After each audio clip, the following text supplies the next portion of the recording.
Assalamualaikum warahmatullahi wabarakatuh. Perkenalkan, saya Reva Saleha. Saya berasal dari kelompok 7. Saya ingin mempresentasikan hasil tugas kami dengan menceritakan tentang fakta Daendels terkait kerja rodi di Indonesia. Sebelumnya teman-teman, apakah kalian pernah mendengar tentang musuh dalam selimut? Nah, di sini saya akan bercerita sedikit.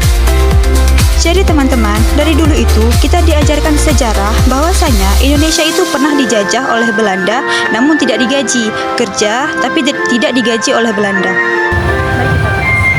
Di sebuah akun TikTok yang berkomentar di salah satu VT akunnya Gerald Vincent, dia berkata, apakah benar Indonesia dahulunya kerja rodi itu dibayar, namun dikorupsi oleh Indonesia? Nah, mari kita bahas. Zaman dulu ada orang yang bernama Herman Willem Daendels. Daendels ini adalah seorang perwira militer yang menjabat sebagai Gubernur Jenderal Hindia Belanda pada tahun 1808 sehingga 1811. Dia ini memerintahkan pekerja Indonesia untuk membuat jalan dari Anyer sampai Panarukan yang jaraknya 1000 km. Dan katanya tidak dibayar, makanya disebut kerja rodi.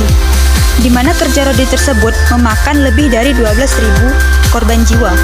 Ternyata plot twistnya, Daendels ini sudah memberikan dana sebanyak 30.000 ringgit kepada Bupati Indonesia untuk diurus. Tapi tidak tahu nih siapa bupatinya.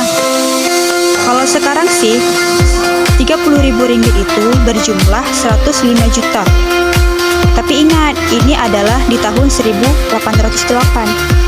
Di balik itu semua, kwitansi penyerahan dari Daendels kepada Bupati Indonesia itu ada. Namun, penyerahan dari Bupati kepada rakyat Indonesia ataupun pekerja, mandor, konsumsi itu tidak ada.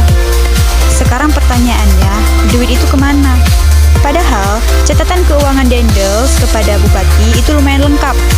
Terlebih lagi, seorang Daendels ini sangat anti korupsi.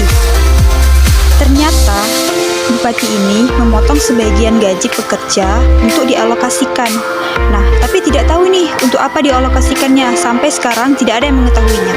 Jadi, meskipun sudah dialokasikan, korupsi ini menambah beban kepada masyarakat dan menunjukkan bahwasanya betapa kompleksnya dinamika kekuasaan dan ekonomi pada masa penjajahan.